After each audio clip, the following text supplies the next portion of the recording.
Hi madam. Hi madam, pregnancy విషయానికి వచ్చేసరికి చాలా మందికి చాలా చాలా రకాల డౌట్లు. పిల్లలు కాని వాళ్ళు చాలా వరకు ఈ మధ్య కాలంలో ఐవీఎఫ్ చేయించుకుంటున్నారు. అయితే ఐవీఎఫ్ ప్లస్ సెరోగసీ అని కూడా వింటున్నాం. ఈ రెండు ఒకటేనా, మధ్య అసలు తేడా ఉందా, ఈ రెండు సపరేటా, ఇలాంటి డౌట్స్ కూడా చాలా మందిలో ఉన్నాయి. ఏంటి మేడం, అసలు ఈ రెండు ఒకటే అంటారా? ఐవీఎఫ్ వేరే అండి, సరగసీ వేరే అండి. ఐవీఎఫ్ ట్రీట్మెంట్లో ఒక భాగంగా సరగసీ ఉంటుంది, అంతేగాని both are two different things. Okay.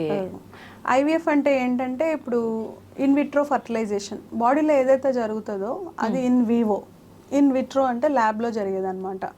So బాడీలో జరిగేదాన్ని మనం ల్యాబ్లో చేస్తాం కాబట్టి ఇన్ విట్రో ఫర్టిలైజేషన్ అని పేరు పెట్టుకున్నాం అనమాట దానికి.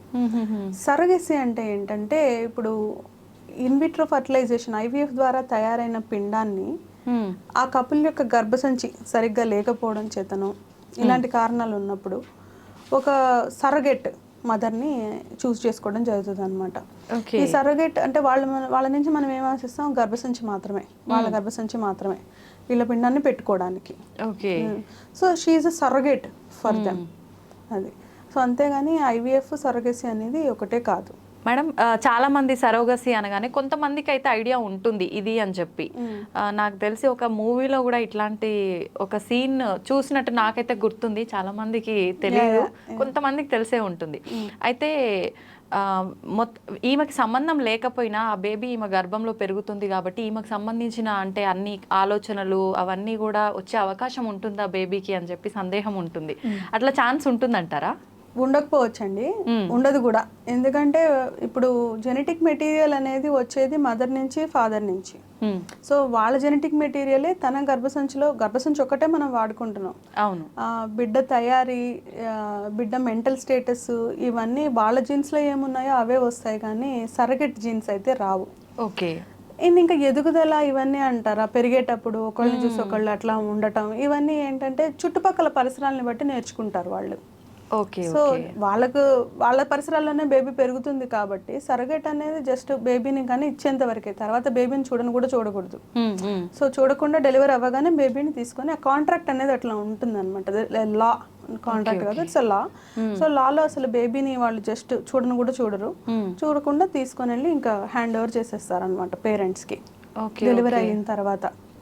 అది సరగెట్ కూడా అన్ని రకాలుగా హెల్తీగా బేబీని బేర్ చేయగలిగట్టు, ప్రీవియస్గా చిల్డ్రన్ ఉండి డెలివరీస్ కూడా అయినట్టు, ఇట్లాంటివన్నీ ఉంటేనే మనం సరగెట్ని కూడా సెలెక్ట్ చేసుకుంటాం. ఈ బేబీని మోయడం ద్వారా తనకి ఎట్లాంటి ఫిజికల్ ఇబ్బందులు ఏమీ ఉండవు, అండ్ తర్వాత హెల్త్ ఇష్యూస్ ఏమీ రావు అనుకున్న వాళ్ళనే సరగెట్ లాగా చూస్ చేసుకుంటాం. ఇంతకుముందు ఏంటంటే సరగసీ అనేది ఒక కన్సల్టెన్సీ లాగా ఉండేది. అంటే మాకు ఇట్లా కావాలి, మీరు చేస్తారా అని హాస్పిటల్ వాళ్ళు అరేంజ్ చేయడం, ఇట్లాంటివి ఉండేవన్నమాట. ఇప్పుడు ఏంటంటే it is totally not commercial anymore. Okay. So ఎవరైతే సరగెట్ కావాలో ఆ కపులే వాళ్ళకి రిలేషన్లో కానీ వాళ్ళని కన్విన్స్ చేసుకొని ఈ పర్టికులర్ క్యారెక్టరిస్టిక్స్ నేను ఇందాక చెప్పిన ఉన్న వాళ్ళని సెలెక్ట్ చేసుకొని తెచ్చుకోవాలి, వాళ్ళు ఒప్పుకోవాలి అది చేసుకోవడానికి. So then the process will start. Okay. దానికి ఏజ్ కూడా చూసుకోవాల్సి ఉంటుంది? డెఫినెట్గా చూడాలి, 35 లోపలే ఉండాలన్నమాట. 35 లోపలే. ఓకే. అంటే మీరు ఇందాక చెప్పారు హెల్త్ ఇష్యూస్ అవన్నీ రావు వాళ్ళకు ఉన్నాయని, కానీ మామూలుగా బేబీ ఎదిగే కొద్దీ మనం తిన్న ఫుడ్ అన్ని బ్లడ్ రూపంలో బేబీకి అందుతాయి కదా, మరి అట్లాంటప్పుడు వచ్చే ఛాన్సెస్ ఎందుకు ఉండవంటారు? వైరల్ ఇన్ఫెక్షన్స్ వేరే అండి. బాడీలో రన్ అయ్యేది బ్లడ్లో ఉండేది కొన్ని ఇన్ఫెక్షన్స్, వైరల్ ఇన్ఫెక్షన్స్ ఇవన్నీ ఉంటాయి. సో మనం సరగెట్ని మనం తీసుకునేటప్పుడు ఇట్లాంటి ఇన్ఫెక్షన్స్ ఉన్నాయా లేవా అనేది స్క్రీన్ చేసే తీసుకుంటాం. ఓకే. సో అట్లాంటి ఇన్ఫెక్షన్స్ ఉన్న వాళ్ళకి మనం తీసుకోం. సో బ్లడ్ నుంచి పోయేది పోషక పదార్థాలు మాత్రమే కదా, జీన్స్ పోవు కదా. ఓకే. సో ఆ పోషక పదార్థాలు మాత్రం బిడ్డ తీసుకుంటుంది. పెరిగే వాతావరణం ఇవన్నీ ఎలా ఉంటే బిడ్డలో పెరుగుతుంది. ఇంకా జీన్స్ ఏంటంటే వాళ్ళ పిండాన్ని వేరే గర్భంలో పెట్టి పెంచాము అంతే. సో అందుకని సరగెట్ కనెక్షన్ అనేది తను పెంచడం, వాళ్ళు కూడా మెంటల్ గా ప్రిపేర్డ్ అయ్యే వస్తారు. సో బేబీని ఇచ్చేయాలి, దెర్ ఇస్ నో అటాచ్మెంట్. అవును, అది. అయితే మేడం, ఇప్పుడు వీళ్ళు సరోగసీకి ఒప్పుకున్న వాళ్ళని ముందుగానే అంటే కొన్ని మంత్స్ ముందు అట్లా వాళ్ళని హాస్పిటల్కి తీసుకొచ్చి చూపించడము చేయడము అబ్జర్వేషన్లో పెట్టాల్సిన అవకాశం ఉంటుందంటారా? అబ్జర్వేషన్ ఏం అవసరం లేదు, వాళ్ళకంటూ కొన్ని టెస్ట్లు ఉంటాయి. వీళ్ళు అని అనుకున్నాక కొన్ని అఫిడవిట్స్ ఉంటాయి, లీగల్ ప్రొసీజర్ ఉంటుంది ఒకటి. ఆ ప్రొసీజర్ని ఫుల్ఫిల్ చేసుకొని అది ఓకే అనుకొని మనకి మ్యాజిస్ట్రేట్ నుంచి రిటర్న్ ఆన్సర్ వచ్చిన తర్వాత ప్రాసెస్ అనేది స్టార్ట్ చేసుకోవాలన్నమాట. ఓకే, అన్నీ చూసుకొని ప్లాన్ చేసుకున్నా అంటే కాంప్లికేషన్స్ మనం మామూలుగా ఓన్గా మన గర్భంలో మనం పిండం తయారయ్యే వాళ్ళకే ఉంటాయి, ఇట్లా కాంప్లికేషన్స్ వచ్చే అవకాశాలు ఉంటాయండి. అంటే ప్రెగ్నెన్సీ అన్ని మనం గీత పెట్టినట్టే ముందు చెప్పలేము కదా. ఇప్పుడు ఇన్ఫెక్షన్స్ వచ్చేది ఉంది, ఇన్ఫెక్షన్ రాకుండా అయితే మనం తగిన జాగ్రత్తలు తీసుకుంటాం కానీ 100% తీసుకోలేం కదా.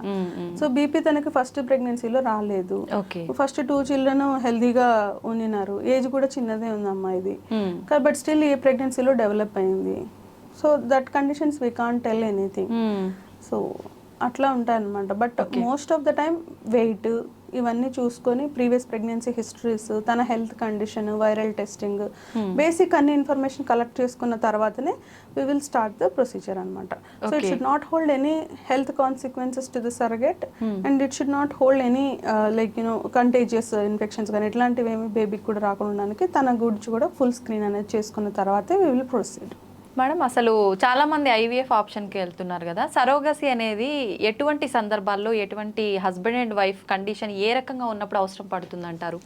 సో సరగసీ అనేది అండి చాలా కండిషన్స్ ఉంటాయి. లైక్ ఇప్పుడు మనకు గర్భసంచి ఆ పర్టికులర్ కపుల్లో ఫీమేల్ యొక్క యూట్రస్ అనేది ఈ ట్రాన్స్ఫర్కి కానీ లేకపోతే పిండం ఎదుగుదలకు కానీ ఇట్లాంటి దాన్ని సహకరించినప్పుడు మనం ఈ సరోగేట్ని చూస్ చేసుకోవడం అనేది సరోగసీ అంటే వేరే వాళ్ళ గర్భాన్ని తీసుకొని వాడుకోవడం అనేది జరుగుతుంది అనమాట. సో ఎవరెవరిలో అంటే ఈ గర్భసంచి ఎప్పుడెప్పుడు బాగుండదు, ఫైబ్రాయిడ్ గడ్డలు, తర్వాత ఐడినోమయోసిస్ అంటే గర్భసంచిలో అంటుపొర అంటాం కదా, ఈ అంటుపొర అనేది యూట్రస్ మజిల్లోకి వెళ్ళిపోయి దాన్ని రబ్బరీగా చేసేసి ఆ లోకల్గా బ్లడ్ ఇవన్నీ కలెక్ట్ అయిపోయి ఇన్ఫ్లమేషన్ అంతా లోకల్గా ఉంటుంది అనమాట. ఈ పిండం అక్కడ పెడితే అది ఈ టాక్సిన్ ఎఫెక్ట్కి అది పెరగకపోవచ్చు.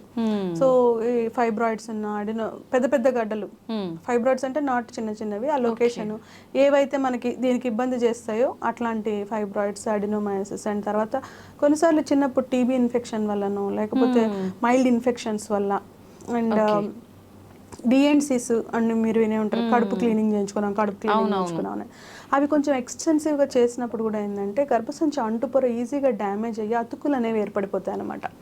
చాలా గట్టి అతుకులు ఏర్పడిపోతాయి. ఈ అతుకుల్ని మనం హిస్ట్రోస్కోపీ అంటే ఈ సర్జరీ ద్వారా కూడా మనం రిలీజ్ చేయలేని పరిస్థితుల్లో ఉంటాయి కొన్నిసార్లు. ఇట్లా ఉన్నప్పుడు పిండాన్ని ఎక్కడ పెడతాం, అక్కడ పెట్టలేము. సో అట్లాంటి సిచ్యువేషన్స్ లో అంటే కొంతమంది ఏంటంటే పుట్టుకతోటే గర్భసంచి అనేది ఉండదు, దీన్ని మ్యులేరియన్ ఎనామెలిస్ అంటాం అనమాట. ఈ ఎనామెలిస్ కండిషన్స్ లో ఏంటంటే గర్భసంచి అనేది లేకపోవడం చేత ఇంకా గర్భసంచి లేకపోతే ఎక్కడ పిండాన్ని పెడతాం. సో ఇట్లాంటి పర్టికులర్ కండిషన్స్ లో మనము ఈ సరగెట్ దీని అనేది చూస్ చేసుకోవడం. అండ్ ఇంకా ఏంటంటే ఇప్పుడు గర్భసంచి అంతా బాగానే ఉన్నా హార్ట్ కండిషన్స్, ఇందాక మనం ప్రెగ్నెన్సీ దీంట్లో మాట్లాడుకున్నప్పుడు heart conditions and diabetes, uncontrolled like kidney problems. So ఈ ప్రెగ్నెన్సీ తను మోస్తే తన హెల్త్కి సీరియస్ ఇబ్బంది జరుగుతుంది. అలాంటి సిచ్యువేషన్లో ఏంటంటే సరగెట్ని మనము చూసుకోవాల్సిన అవసరం ఉంటుంది. సో ఈ డిఫరెంట్ కండిషన్స్లో సరగెట్ని మనము చూస్ చేసుకోవచ్చు. సరగెట్ అవసరం అనేది అవుతుంది. సో ఈ ఐవీఎఫ్ ట్రీట్మెంట్ అయితే అవుతుంది, ఈ ఐవీఎఫ్లో సరగసీ అనేది ఒక భాగం అన్నట్టు ఇందాక నేను చెప్పాను కదా.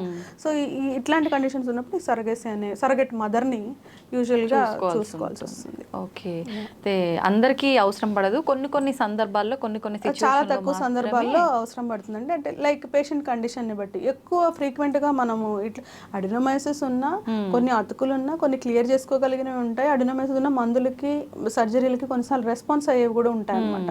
కొన్ని యూట్రసెస్ ఎట్లా ఉంటాయంటే వేటికి రెస్పాండ్ కాక చాలా సివియర్ ఫార్మ్స్లో ఈ డిసీజెస్ ఉన్నప్పుడు ఏంటంటే రిపీటెడ్ ఇన్ప్లాంటేషన్ ఫెయిల్యూర్స్, ఎన్నిసార్లు ఇంప్లాంట్ చేసినా పిండం అనేది అతక్కపోవడం, లేదా రిపీటెడ్ మిస్క్యారేజెస్, కాజెస్ అన్ని తెలుసుకున్నా కూడా ఇంకా మిస్క్యారేజెస్ అన్ని అలా అవుతుండడం, ఇట్లాంటి స్పెషల్ కండిషన్స్ లో కూడా సరగసీని మనం చూస్ చేసుకోవచ్చు. ఓకే, మొత్తానికి ఇట్లాంటి సిచ్యువేషన్ లో మాత్రమే అవసరం పడుతుంది, అందరికీ అవసరం ఉండదు definitely. Thank you madam, thank you very much.